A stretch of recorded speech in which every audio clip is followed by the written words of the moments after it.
Thank you for joining us for this special conversation with Jerrell Gibbs. We are here to discuss his deeply personal and socially resonant exhibition, Fearfully and Wonderfully Made. Through his body of work, Jerrell not only honors the beauty, resilience, and artistry of Black ballet dancers, but also presents a powerful tribute to his daughter Reagan, whose own journey as a dancer inspired this series. We'll explore the themes of this exhibition, the politics of the Black body in ballet, the fight against exclusionary beauty standards, and the ways in which art can challenge, heal, and celebrate. But at its core, this is also a story of love, legacy, and the power of representation. Jerrell, welcome. Thanks for having me. So let's get to the heart of the exhibition. Fearfully and Wonderfully Made is a compelling body of work that challenges historically ingrained biases within the world of ballet. Your evocative paintings interrogates the exclusionary ideas that have long shaped the art form, particularly the rigid standards of physicality that continue to limit access to dancers based on appearance rather than ability. So my first question is about the exhibition's title. Fearfully and Wonderfully Made is a powerful phrase. What is the significance of this title in relation to your exploration of the Black body in ballet and the resilience of Black dancers? Well, I'll start with this.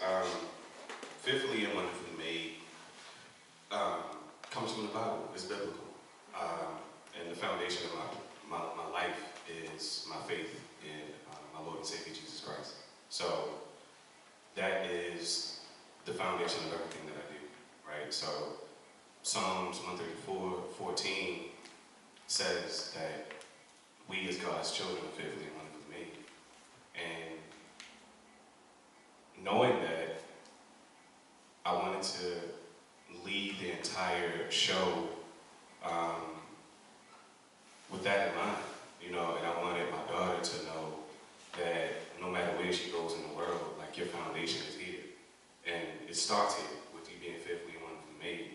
And no matter what anybody else thinks about you, even myself, you know, like, the one that matters the most said this about you. You as his child are fearfully and wonderfully made. So that's where the idea for the title came from originally. And I don't think I fully answered all your questions. So, that's all right. We'll okay. Right. So that was a beautiful response. Thank you. So this body of work is such a powerful love letter to your daughter and to Black dancers more broadly. Can you talk a bit about how Reagan's journey inspired you and how her story became a lens for this larger conversation about ballet and belonging? Yeah, Reagan has been dancing since she was 4 years old. You know, she turns 15 in a few weeks. So you figure she's been dancing for over a decade now. Her progression and her commitment and dedication to, like, doing something so consistent for so long at such a young age was inspirational enough for me, you know, because one, I played sports when I was young. Like, I love football, specifically college football. But I also played baseball, and I love baseball as well. My father loved baseball. But so I understand, like, what it means to be committed to something in that capacity. In addition to my practice, you know, like, I do this 6 days a week. You know, whether I'm painting or drawing, whatever, it's something that I'm doing. And I know how much it can take from you, and I know how intentional you have to be about your time and your commitment to whatever it is that you're doing. And to see her doing that at such a young age motivates and inspires me every day, you know. She hasn't stopped. I mean, she goes to practice. Well, a day for Reagan looks like going to school, you know, she's in high school now, 9th grade, coming home, taking a nap for maybe an hour or so, going over her studies, going to practice, coming home, eating, and then she'll go back in the basement and practice again. You know, like that's commitment. And again, knowing how much is required of that as an athlete, as an artist, as like someone who is committed to other things in addition to just like sports or whatever, like my family, I know how much of a sacrifice is required. And I just can't fathom her doing that at such a young age and being so like invested in it. You know, it really inspires me. Let me see. I think that answers your question, doesn't it? Yes, it does, but listen, I'm going to ask you to expand upon that a little bit because you talked about Reagan's discipline and how the structure around her commitment to ballet. But what inspired this body of work? There was an incident that inspired this body of work, that compelled you. Actually, I should share with you, while we were planning this exhibition, we've been planning over a year, you know, and that's the way in which exhibitions take place here. Artists are in production mode. And so in our planning sessions, the idea, the concept, and the theme of what Jerrell's exhibition was going to explore, examine, and investigate was not this body of work. But something happened that changed the trajectory of your commitment and need to come to your, not your daughter's defense so much, but to express the impact of that incident in a body of work that said that you are loved, you are enough, and I'm here for you as your father. Absolutely. So, not only was and is her commitment to her practice inspiring, but the moment that you speak of, and I don't want to make this about the moment, but it's more about like what transpired after the moment, right? Last year, Reagan was auditioning for dance programs within Baltimore to go to high school. And this one in particular, I'm not going to name the space, but this one in particular institution had her come to audition for 4 hours, and the audition went well. Sheila and I left. Sheila's her mother, my wife. We left. Reagan was there for 4 hours. We came back. We spoke with the instructor. She mentioned that Reagan did a phenomenal job. She also mentioned that she was technically more advanced than a lot of the dancers in the program already. But she said something that really triggered me. She said, but we don't think she'll be able to really commit as much as she needs or be successful in this program because of her ankle structure, or something along those lines. And in a moment, you know, me, as a father, it took everything in me not to like really just go off on this lady for the sake of my daughter, you know, and I'm thinking about her, I'm always thinking about her in these type of situations. But that one in particular really, it really got under my skin. So we left, and I took some time to process everything that was said. Sheila and I did the same thing. We spent some time talking about it together before we brought it to Reagan's attention. And after talking with my wife and talking with other dancers, etc., it just was apparent to me that I needed to do something that would create impact. Not only for my daughter, but for other dancers who probably experienced the same thing. But you know, it was really unfortunate to hear that technically she was there, but because of her physical, I never even heard that. You know, like Reagan, like I said, Reagan has been dancing since she was 4 years old, for like 10 years, like a decade at this point. Never heard that before, and all of a sudden, this comes up. So you think about the amount of time and energy and investment that we've committed to this one little girl, right, who's growing up, beautiful young black girl, intelligent, creative, talented, and potentially could have her whole future or the idea of her future shattered because of a society, well, not a society, no, but some sort of institutional biases, right, that could really impact who she becomes. After that, I knew that I needed to do something to show her true worth, and something that I needed to do in order to kind of be the silver lining in the situation, and hence the show. Yeah. I just, we have talked about this and how that incident has compelled Jerrell to create this body of work and also change the trajectory of the way in which you approach your art making in the future. And would you like to share that as well? Absolutely. This is something that I've been thinking about for quite some time. Just the impact of each and every one of our childhoods, right? Something in our childhood has impacted us, even to the point where we still experience it or go through it to this day as adults or whatever. Whether we have fully worked it out, flushed it out, figured it out, or not, it still has created or molded us into who we've become. And because of those childhood experiences that continue to impact us even to this day, I believe that it's important for me to continue to highlight that within my practice. This experience, the experience that we had with Reagan last year, really solidified everything that I've been thinking in terms of where I wanted to go with my artistry moving forward. And I'm really committed to this idea of presenting these childhood memories and experiences as the focal and forefront of my practice moving forward. Just highlighting, whether they're everyday universal experiences, but things that really have significant impact within my life and my community and the people that I know personally.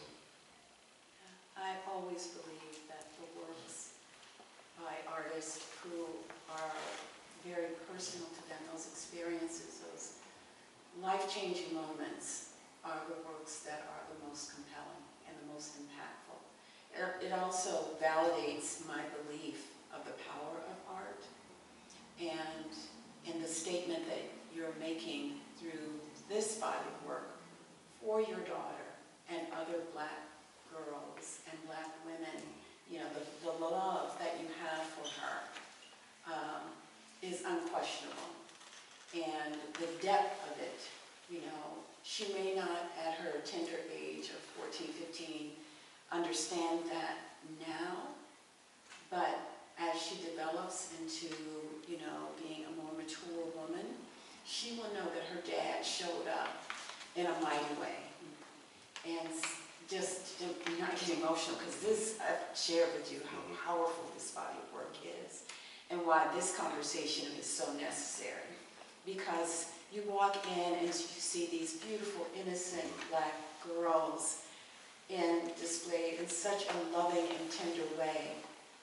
But what compelled this body of work is something that's is socially, politically, these discriminatory practices against the Black body, is what we continue to have to deal with. And so for you and your spirit and your soul and your God, driven self, drew from your body, your belief systems, even the title is from, a place that is deep, the Bible, and your relationship and belief in God. So like I told you, we want to take a deep dive today in unpacking this body of work and have individuals who will experience it either live or later understand, what it is that you've created here beyond the beautiful surface, beyond these tender, beautiful figures that we see depicted on canvas. There's a lot that's being said here and dealt with, and we want to dive deep into that so people get an in-depth understanding of what it is that you've created. So I'm going to go on to my next question. So the letter, oh Lord, then you took us to the letter. Okay. I had people, we emailed it, and people were responding crying women were like, oh my God, I cried, you know. So let's talk a little bit about the letter. The letter you wrote to Reagan is incredibly moving. When you look back on the moment that inspired it, how did her strength and grace in the face of judgment shape the emotional core of this body of work? Well, again, just to think about her commitment and really paying attention to how she responded to the situation. You know, as her father, as a committed parent, just like her mother, we are aware of her emotions. You know, like sometimes I've had a long day, I'm super exhausted dealing with a million things. She gets out of school and I'm asking her how it is. Sometimes I'm just expecting like an easy, like simple, you know, I had a good day. You know what I mean? But some days it's just a full done. You know? But I did not want that today. I'm here for you. You know what I mean? Like, I'm gonna try. But you know, along those lines, I'm thinking of how she responded to it and how, even in the face of adversity and obstacles, she was still brilliant. You know, she was still graceful. She was still compassionate. You know what I mean? She was still like bigging up her friends who got into programs that she may not have. You know what I mean? She was still committed and dedicated. She went through a various stage of emotions, and we went through it with her. But she came out of it, you know, and that speaks to the resiliency, and that just speaks to her character and who she is, you know, at heart. So, yeah. Yeah, but you know, that comes out of having that solid foundation that you've created in a home, and knowing that, you know, her mom and dad are there for her. So yeah, that just speaks up highly to the loving environment in which she lives. So how has fatherhood shaped your lens as an artist?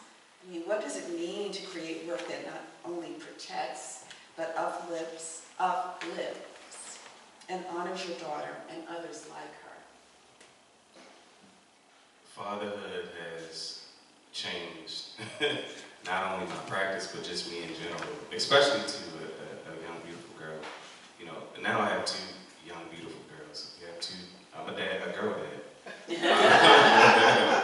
I mean, I have a house, I'm in a house full of women, and we have a girl dog, so I'm like super outnumbered. You know, my maternal side of the family is all women. Even on my father's side, you know, it's just women everywhere, right? So I think all of that played into like who I am now, but specifically as an artist, it just made me more open to being vulnerable and being confident in what it is that I bring to the table. You know, again, as like one of a few men in my family, you know, I gotta kind of stand firm on the things that I believe, you know, because I can easily get walked over. You know what I mean? So that just gives me the confidence as an artist to kind of like stand on, you know, things that I believe, like my faith and the value that my family brings to the table through the conversations that we have, which is what I'm presenting through my paintings, you know.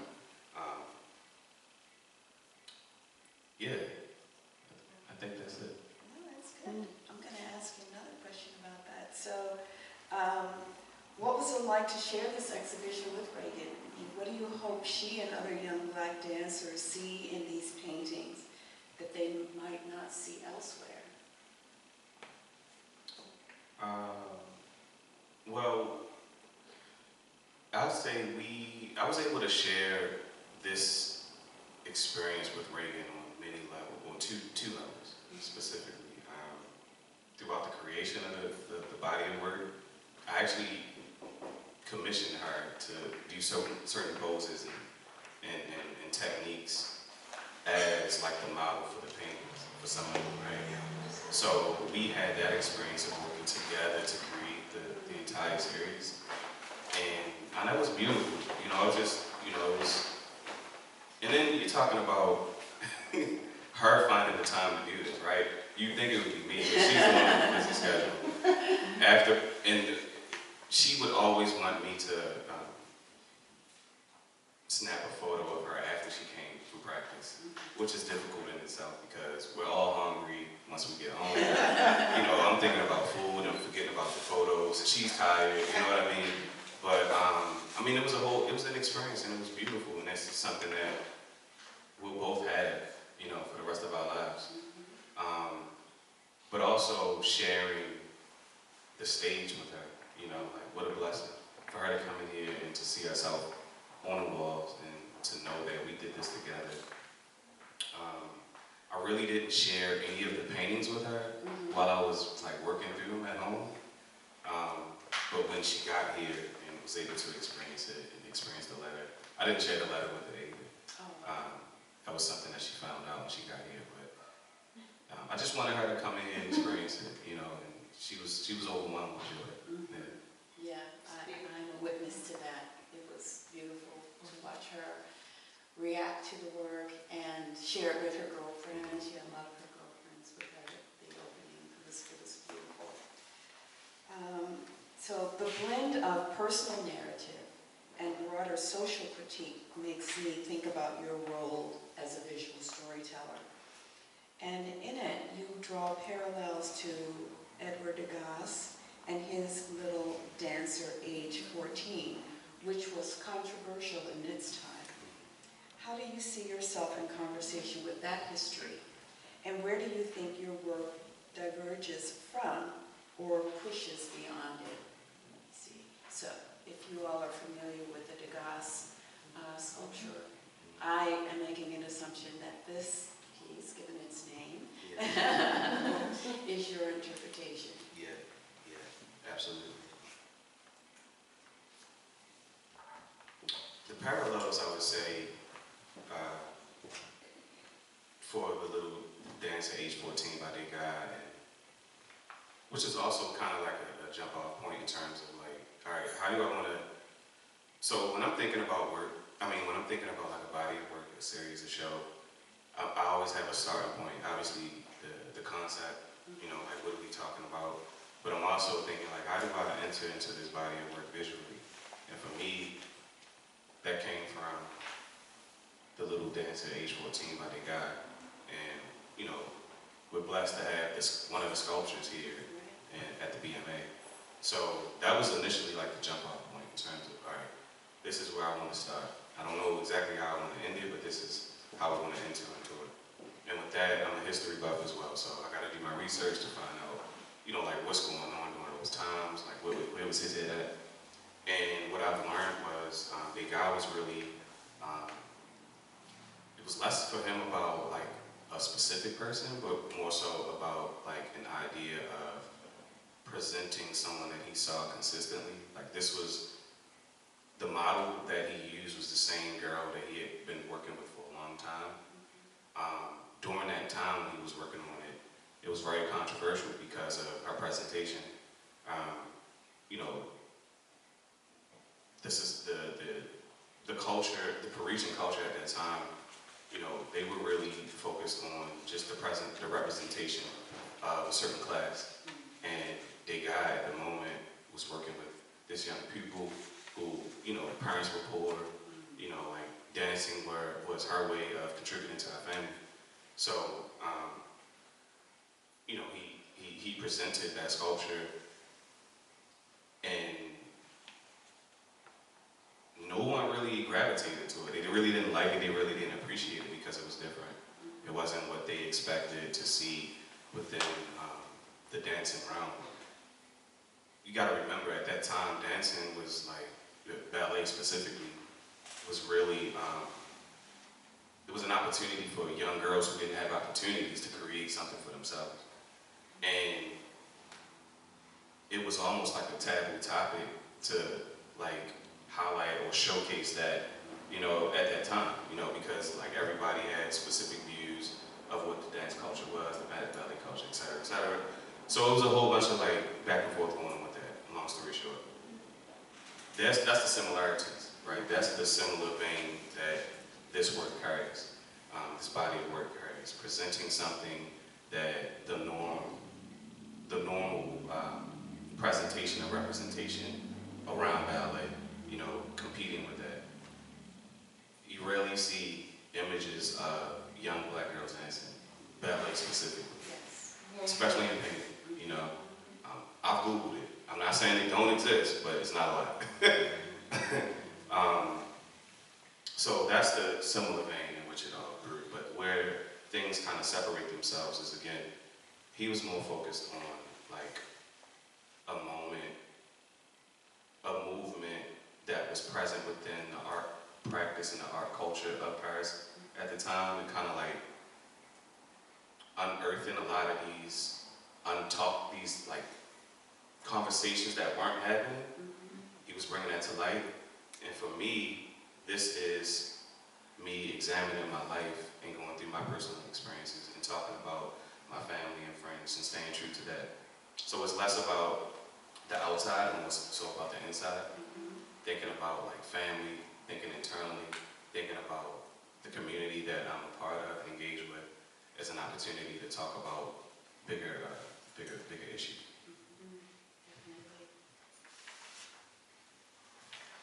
Next question. So maybe in a way you've already answered this, but I'll pose the question. And unlike Degas, your work centers dancers who've historically been erased from narrative. When painting black ballet dancers, how did you approach showing not just their physical mastery, but their dignity, beauty, grace, and power, especially in a space that's often tried to define them by what they're not? Yeah, simply thinking about my daughter, about what I see, what I know her to be, her truth. Thinking about, or bringing to light what's required, you know, and not getting focused on what things look like necessarily, but understanding the process, the day in, day out grind of what she does, the commitment, like going back to that, the commitment to one's practice. Thinking about all that is required to do this consistently, you know, and to do it at a high level. You know, there's a lot of sacrifice that comes with that. And I wanted to be very intentional about highlighting the process, the journey, the day in, the day out of what it means for her to do what she's doing. Yes, absolutely. So let's look at the titles a bit. So the titles seem to emphasize the dedication and rigorous practice involved in the ballet. How do these specific works contribute to your overall argument against judging dancers based on their appearance rather than ability? Yeah, the titles kind of speak to it, and the organization of the works as well. For example, this one, what's this, 5K hours? So it starts with 0 hours, which is the painting of the young girl who's standing. She has like an all pink, like ballet fit on, and she's kind of like, she's nervous, you know, like it's her first day. So the first half of the series is just like the beginning to the end, like the beginning of this experience with dancing, coming out, you know, like being seen and showing yourself as a dancer, going to practice, recitals, etc. And now people are seeing you, right? And then over time, she gets more confident, you know, and now she's posing for pictures, you know, and now it's like, it's not, and then it continues, and the audience is an afterthought. And it's like, how can I continue to grow and be serious about my practice? You know, it's less about everybody else and more about me being the best version of myself. So the titles kind of speak to that. You know, it speaks to the progression and the journey of growing as an artist, as a craft, or a creative, you know, as a dancer specifically. Beautiful. So you state that your aim is to counter the ideal ballet physique by emphasizing the skill, dedication, and artistry of Black ballet dancers. Can you discuss specific artistic choices you made in your paintings, such as composition, color palette, or the portrayal of movement to highlight these qualities. And I want to go back to the first slide because I think this one really is one that speaks to that very strongly. I love the way in which you position her hands, and the title just speaks to it. They're just so graceful. Yeah. It's so graceful. Absolutely. This is the painting called With Grace, and I think this piece can sum that question up in a nutshell. I wanted the viewer to really just almost imagine themselves, to be able to be in a space and hear the silence, right? Like, looking at that makes me feel like I can hear how quiet and intent she was, and figuring out how to perfectly place my fingers in order to get this posture right. Like dancing, like ballet is so technical. Like you have to be really, the details are what matter, right? Like it looks simple, but it's really not. I've tried. I've tried a lot of my daughter's moves and it just don't work. Like the way she can move her fingers, the way she can position her legs and ankles is just unbelievable. And you can easily gloss over it because you just don't understand what's required, right? But this piece in particular, I wanted the viewer to be able to kind of get immersed in the experience of the movement of that particular technique, right? Like the process of simply just taking your hand and going from one position to the next to show that, but also to get lost in the silence and the intentionality behind the actual movement in itself, right? I wanted it to be quiet. I wanted you to be able to focus on the way her fingers are positioned, and the technical abilities that's necessary to even do those movements in the first place. Yes, beautiful. I mean, when we look at the color palette here, it certainly conveys quiet, tranquil moment, but the look in her eye is one in which she's just immersed in that moment, of dance and concentration. You can see that in her face. And I love the fact that, let's see, I guess it's her right hand, where you see as if there's motion there, as if there was movement and bringing it above her head. So just beautifully executed. So when you're bringing these dancers to life on canvas, what are you paying close attention to? Is it the movement, the emotion, the ritual practice? What guides your hand? And were the images inspired by lived moments or photographs? I think that question just speaks to my practice in general. Everything that I do is based on personal experience. If I painted, I lived it somehow, Even if I didn't go through it, there's someone close to me that has, right? So I feel comfortable and confident with being able to talk about it.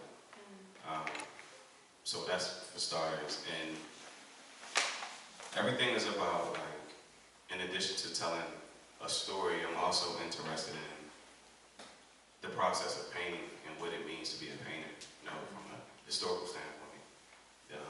I'm more along the lines of the thought of Clement Greenberg, painting for the sake of painting. I love painting, I love the medium. I love how it interacts with itself. I love how you can put a mark on the canvas one day and you come back and it's not the same. It has a lifespan of its own, it has characteristics that aren't like anything else.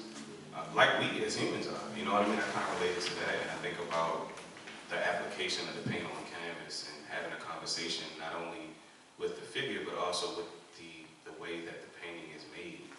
When you look at my work, I don't want you to just see the figures, I want you to also enjoy the process with me as I'm working through it. I want you to be able to see that. I want you to be able to experience what it is, what it feels like to be in the studio and make this one mark in order to create this entire thing. Getting up close to the work, seeing it, and then stepping away and it becomes something totally different, you know. I just went off on a deep end, and I don't even know. I love it. You dove right in. No, you dove right in. That was great. That was great. So I also think we should talk a little bit about the fact that not all of the subjects are the young women that are depicted are your daughter. Correct. Right? So tell us about the other little ones that are in the paintings. Got you. I also want to speak to, I remember one part of the question that I didn't answer. Okay. The photographs. I work from photographs. Okay. Typically, I'm using photographs that come from my family photo albums. And over time, I've learned that I can continue to look at the same photo and find something new. So I just keep mining these photos that I have. And I was blessed to find it in my aunt's basement a few years back. But sometimes I go out looking for photos as well. If it's something that I need to get to specifically. And the question that you used to ask, I'm sorry. Well, no, I have another one now. But the one question I posed is to speak to who some of the other subjects are in the work, because they're not all your daughter. Correct. I think 3 are actually of Reagan. The rest aren't. The rest are ideas, right? But most of them are movements. But even if they aren't of Reagan, she was the inspiration for it. Like this one in particular behind us was fulfillment. That painting comes from me not knowing how to celebrate my daughter after a show, right? Okay. You bring flowers, and, you know, like she taught me, Yes. you know, through the process of her doing these activities, how to do things the right way. You know? Ain't that amazing? Like, Come on, Ed. yeah, she was like 5 years old, and I was like, oh, like, I'm supposed to bring flowers. So, that's where the original idea of that painting came from. Me messing that completely up. But I left and got the flowers and came back, you know, so. But, yeah, I'm thinking about moments that we've had together that speak to her experience just as much as mine. And even if they're not like a direct one-on-one relationship to Reagan, they're based in experiences that we've had together. And the reason I asked about the photographs, and I know that has inspired many of your past works, is I was curious to know if you're photographing her during her performances or practices, and if so, do we see that depicted in the paintings that you've done here? I'm not that one. Like, I like to be like where my feet are. So I say that to say, like, if I'm recording, I can't really pay attention. And I'm not even like, I can't do 2 things at once. Like, I'm just that guy. Like, I can't listen to what you're saying and then listen to what the other person is saying. It just don't work. So when I'm at her recitals, she's doing whatever she's doing, I'm like locked in. Now my wife on the other hand. I was going to say Sheila. Yeah. Sheila is the one who documents, you know, so she has all the material. And she's good with that, you know, like she can have a conversation with me and be listening to her friends and answer both of us at the same time. Yeah. I don't know how she does it, but yeah, so that comes from my wife and me thinking about, again, like these experiences that I've had, like seeing Reagan move. You know, I'll see a movement, and like some of them, like I found on Google. You know, I found like postures or techniques or movements that were really appealing, and I felt like could really convey exactly what it is that I'm trying to say. And I would go to Reagan and I was like, "Can you do this?" And she'd be like, "Yeah." Like, there's no thought, and she would knock it out of the park. You know, so that's kind of how it came about. And I wanted you to speak a little bit about, you were talking about one artist who has inspired your work, but I know that you have mentioned in the past, when we had conversations about your painting style also being inspired by Alice Neal. And could you speak to that a little bit? Yeah, I think I can't speak for Alice Neal, obviously, but what I believe she was after was the truth within the person, without like all of the extra stuff that you can kind of add to it. She was more focused on the creation of the emotion within the person, and that's what I'm after in my own way, you know. None of her figures that she paints are like anatomically correct, but they do exactly what they're supposed to do to convey the message that she wants, and that's the same thing that I'm after when I'm thinking about painting figures. Yeah, I love her fluid brushstrokes and her figuration. Like you say, they're not anatomically correct, but the way in which she conveys the subject is with such dignity and respect. And she really knows how to draw you in. And you were talking about like your mark making on the canvas. And I remember I took a picture of the instructor's dress here because I thought maybe it got like scratched or something in transition, or while being transported rather. And you came in and you looked at it, you go, no, that's intentional. I want that there. This is what happens in the studio, and I love that. So in all its perfection, there are imperfections. Absolutely. And that's the way my work, that's the way in which I create, and that's how I want the work to be depicted. I mean, it's just such a beautiful moment in which I was being educated and learning even more about your intentions when you create. So yeah, that was, thank you. You want to speak to that a little bit? Yeah. I mean, that's humans. That's us. You know, like we're not perfect. I'm not looking for perfection. I'm not perfect. I will never be. Right? I just want to be honest. I want to be vulnerable. And I want to be truthful. And I also think this, to go back to Alice Neal, where she was, and this is why I love Myrtis so much as well. They were really able to like use other accoutrements that are in a space to speak to the individual. And sometimes it's less about the individual, more about the space, but the person kind of speaks to the space, if that makes sense. Yes, it like, does. I think Myrtis did that more than Alice Neal. Myrtis was more like, all of these components together make the thing. Alice Neal was like, all of these components together make the person, the figure, right? I'm thinking about the painting in particular that she did. She did a series of works of pregnant women, and if you just look at the way that they were laying on the bed and the softness of the bed, it speaks to the person. It speaks to like, I can't say I know what motherhood feels like, but I know what my wife experienced and went through, you know, carrying my children. You know what I mean? So I kind of can see that when I'm looking at the paintings. Yes. Yeah. Yeah, I love that. Thank you. So we're going to open the floor for Q&A now. Does anyone have any questions? I'm starting in front and I'll work my way back. It's actually a comment. I found it interesting, the comment that you were talking about between the young dancer at 14 that they got piece at the BMA. Yes. Because I find that it's in conversation with the Simone Lee piece that's right across from it. Yes. And the razzia of her dress, etc. So I think we're very lucky in Baltimore to have so many wonderful artists speaking to similar subjects, but perhaps a slightly different interpretation. Yeah, absolutely. Thank you.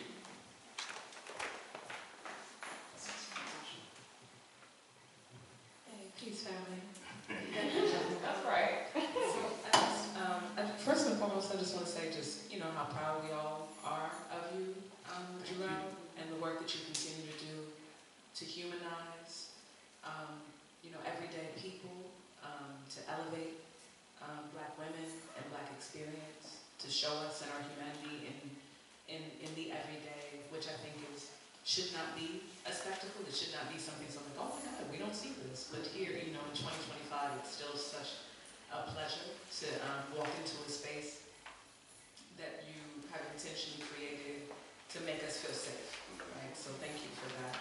And second, I got questions, but I'll keep it to two.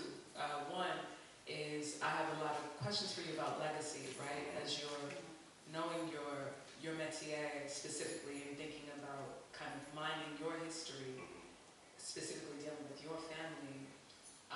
What are your hopes for the sort of legacy of that work in relationship to even like the estate of your daughter being able to know there are pieces with your face on them, your wife, there are pieces with your face on them. I imagine that you'll do series about the new little one, you know, in the future as well. How does legacy play into the types of work that you're creating? And then I had a question for you too about movement, how you've incorporated movement in your work and that. All right, hold on. Okay. No, keep the mic, because you know how my mind works. One question at a time. So, to answer your first question about legacy, that's always at the forefront of what I'm thinking about. You know, like, how can I create something first that is impactful? But I'm also thinking from within. You know, I think for me, I want my legacy to be a man who was committed to his family, right? And sometimes I think we, as people, feel like we have to go out and do some like amazing thing to create impact. I've had this conversation with you as well as you, Angela. Like, I feel like if you raise great people within your household, that's the answer right there. You know, if you raise trash at home, they're gonna go out and be trash people out in the public. It's that simple. So if you do right at home, like, we don't really have anything to worry about. And that's just what I'm focused on. I'm focused on how I can be the best husband, the best father. I'm not saying I'm perfect, but the best version of myself within the space that I occupy. And also showing that our day-to-day interaction and the things that we do on a daily basis, like wake up, eat breakfast, go to school, take Ray to dance, spend time together at home, watch movies together on Sundays. That stuff is valuable, and I want to present that, and I want it to be seen in places so people understand, like, I do that. You know, like, okay, so if you do that as well, what is it specific about what you're doing that makes it unique? Because we all doing the same thing, right? But like, how is what you're doing special? How is it different? Now bring that to the forefront. That way, you don't have to step out and try to be Superman or Superwoman for all these other people. Just do what you're supposed to do at home and understand the value that you have within, you know, in these small communities, within your household, right? So, in terms of legacy, that's what I'm thinking. Right on. And the legacy of ethics. Let's bring that back. The legacy of ethics. How powerful is that? And then lastly, I was hoping that you could speak to the use of movement in your work, because your previous work, you're showing people dancing, but like in house parties and cookouts and, you know, these sorts of things. But now you're focusing on the more sort of traditional classical and accentuating movement in new ways. And I'm curious about how that's going to potentially influence your work moving forward, more incorporation of bodies in movement, or the trails of bodies in movement, which I'm very excited. Mercy's excited. I'm very excited. I could hardly contain myself when you started this conversation. If you could speak to that, how you plan to sort of, how that started for you and how you plan to continue evolving that. Yeah, you know what? I don't even remember how it started, to be honest with you. It just came from just working. And the more you work, the more you start to question things and figure out, like, how can I, for me, it's like, how can I paint this in a way that viewers can experience it the way that I'm trying to convey it, if that makes sense. Like, I was intentional about making the movement of her hand like one of the focal points within his work. So how can I show that, you know? Each painting requires something different, you know? It just depends on how I want it to be viewed and experienced and how I need to execute it. The execution speaks to like what I want the viewer to take, right? So sometimes it's necessary, sometimes the movement component isn't. It just depends on what I'm trying to convey. I don't really know when it started, but I would say sometime around 23-ish. I think I started to play around with the idea, and then I just kept on finding new ways. You know, like at first it started with me simply just wiping spots away, right? Fading things, and then it went from that to me doing very intentional layers, like diluting the paint with, I'm sorry y'all, this is some paint stuff, but diluting it with Gamsol or like, I use Gamsol. Dilute it with Gamsol and making it real like translucent and easily movable. And then, you know, I would kind of swipe it as well. So that was like step 2. And then it just kept going and kept going. And I just found new ways to convey the same message, but with a new technique. Because at the end of the day, I'm a nerd about painting, and I'm trying to figure out how to paint the thing the way that I want you to experience it. You know, like if you see a painting of mine of someone biting an apple, like I want you to be able to taste the apple. I want you to be able to feel it, smell it, you know. I gotta paint it in a way that you can do that. Well, I'm working towards that. So yeah, hopefully that answers your question. First and foremost,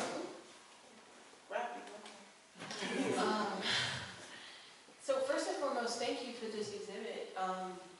So crazy, because this is like God and serendipitous and insane.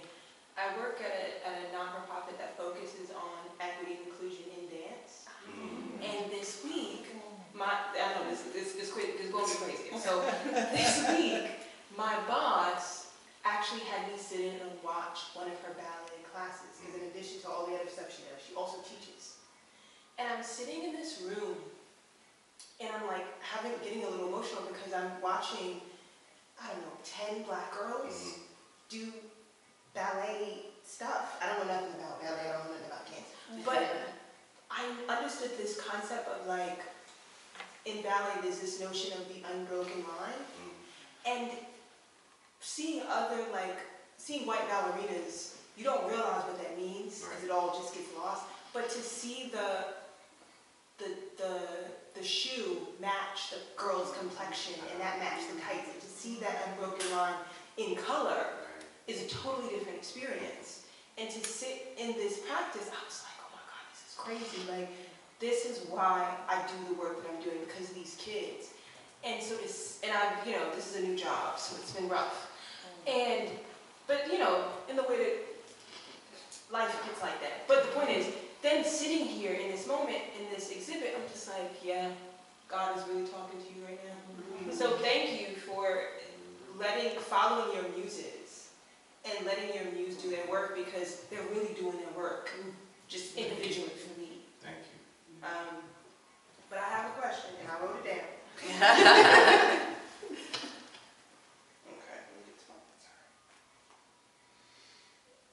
Okay, what was the most challenging part of creating this exhibit? Not crying.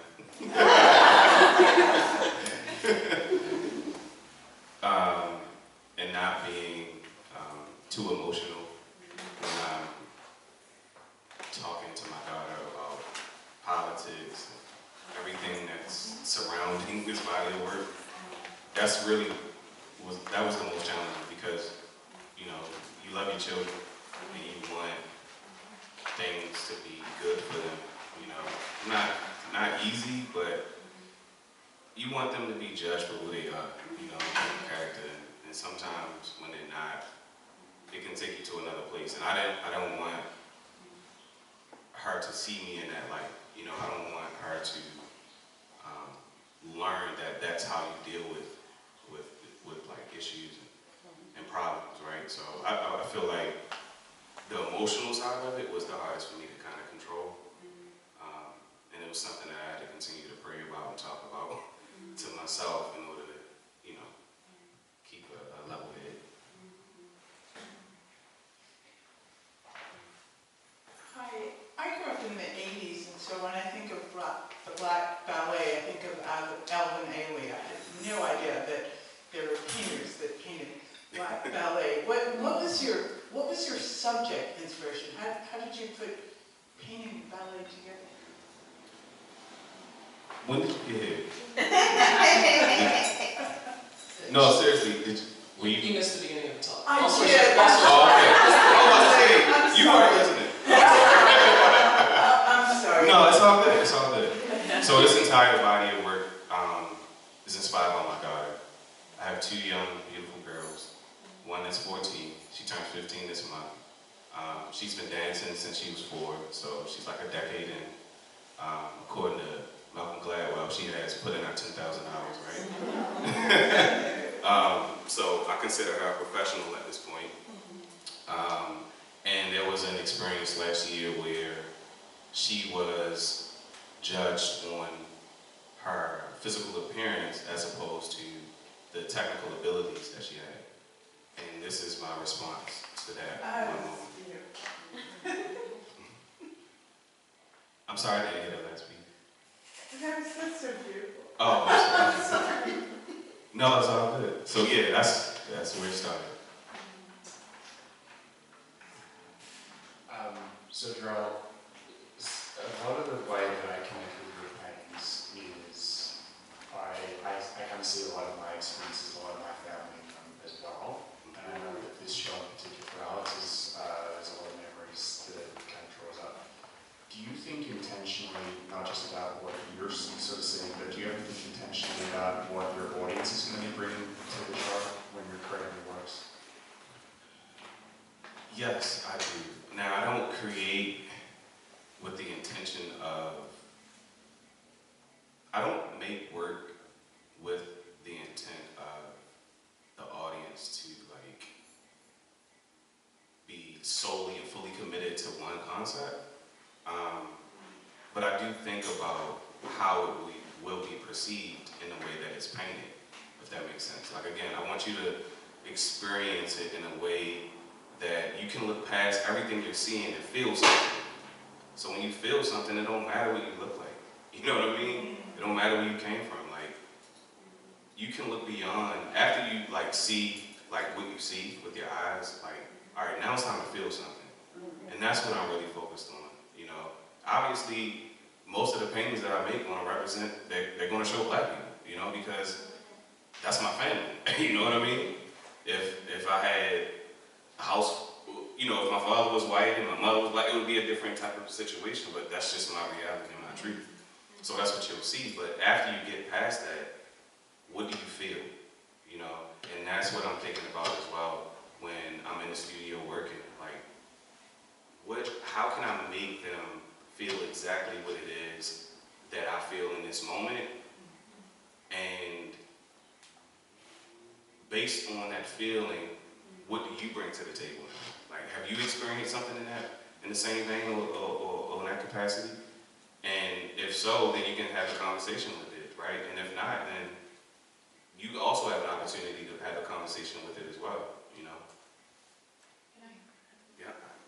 So thank you for that question and comment, because that was the last point that we addressed during our prepping for today's conversation about the universality and the human element and expressions in the work. And we hoped that this body of work would resonate with individuals outside of our community and look to the humanity of what Jerrell has created here and connect on that very emotional level.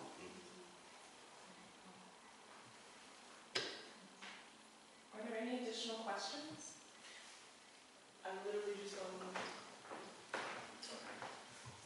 Do you have a favorite piece in this room? I mean, not this room literally, but in this exhibition, do you have a favorite? Yeah. Outside of the works of my daughter, with Grace, I'm still there. That piece in the back with Grace is actually. Oh yeah. That's yeah. That one. That's one of my favorites. How about you? Actually, this one. Beautiful. Yeah. This piece in particular, Little Dance at age 14. I had the legs and everything, like she was on stage. And this was like, for that series, well, the first half of the works, this was like the final, like this was the last one. So she's kind of like confident standing. And she had, you know, she was on stage and people had thrown their flowers, but then I was like, yeah, that's not it. So I started to kind of like take things away, and as I was doing that, I was thinking about what it meant for her to go through everything that she went through and to still come out like shining, you know, still beautiful, still strong, still with her head held high. And that's what I came up with.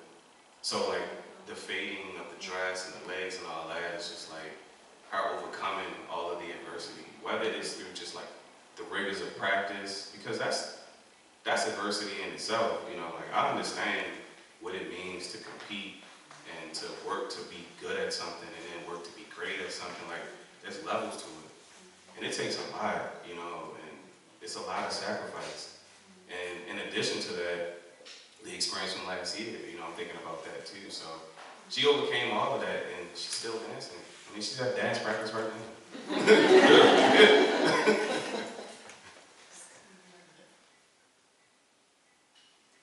Did we have one more question?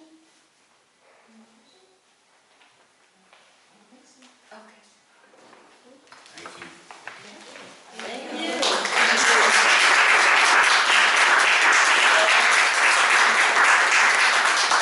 Just in closing, I want to say this has been a very meaningful conversation, and your work is a celebration, a challenge, and a call to expand the vision of who belongs in spaces like ballet, spaces that have so often tried to exclude Black bodies while borrowing from Black culture. Thank you for this profound experience today, an exploration of your work. Thank you all for coming, and Jerrell, really appreciate what you contributed to this conversation. Thank you. Thanks for having me. Thanks for